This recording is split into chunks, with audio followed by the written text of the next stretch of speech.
everyone. We are here with Minister Carlos James from St. Vincent and the Grenadines to talk about some recent developments here at COP. So can you tell us a little bit about the funding that the OECS member states received and the importance of this funding? Well, it's important that we carve out, importantly, special measures for small island developing states, such as St. Vincent and the Grenadines and other OECS member states. We are here representing not just the OECS, but the broader framework of CARICOM and SIDS, but also AOSIS, and essentially making a plea to world leaders that small island development states, they are at the front line of the adverse impacts of climate change. Several things that we have to look at.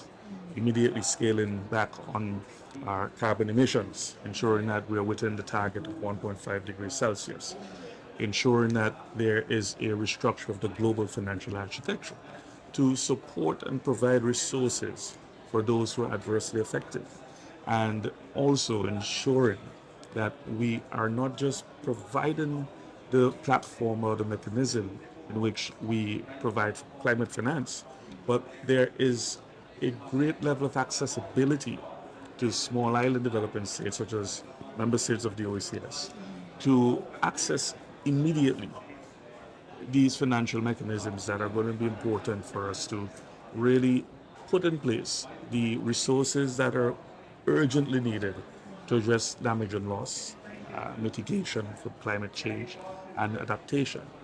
And it is also critical for us to leverage collectively as a region and all of the work that we're doing from the Commission and the technical input from both the Commission and CARICOM, and to work collectively both from a ministerial level but also from the technical level to ensure that these messages are quite clear, ensuring that we hold major carbon emitters accountable, and recognizing in this global platform that everyone has a voice.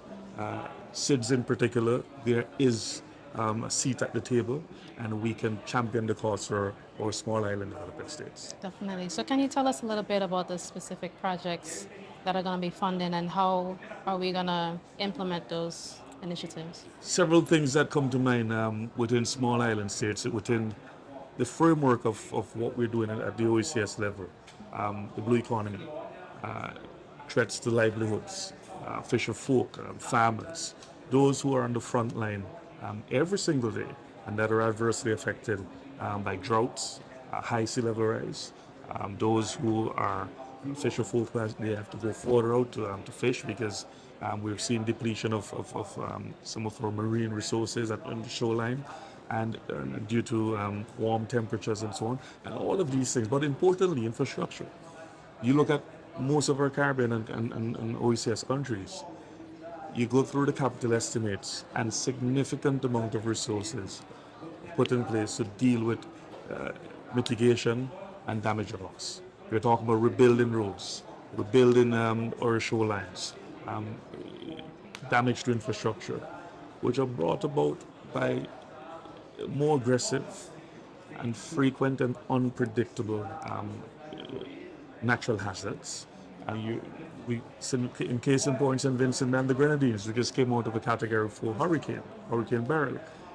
Shared the experience with Grenada, the devastation on islands such as Union Island, Mairo, Canouan, Petit Martinique, and Carriacou.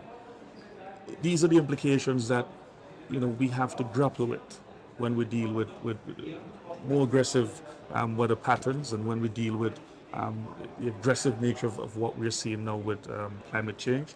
And how do we grapple with that, both from lives or survival, sustainability in terms of livelihoods, but also how do we deal with the issue of recovery, reconstruction, rebuilding, and finding the resources to do that. Yes. Well, thank you, Minister James, for taking the time to chat with us, and thank you to our listening audience.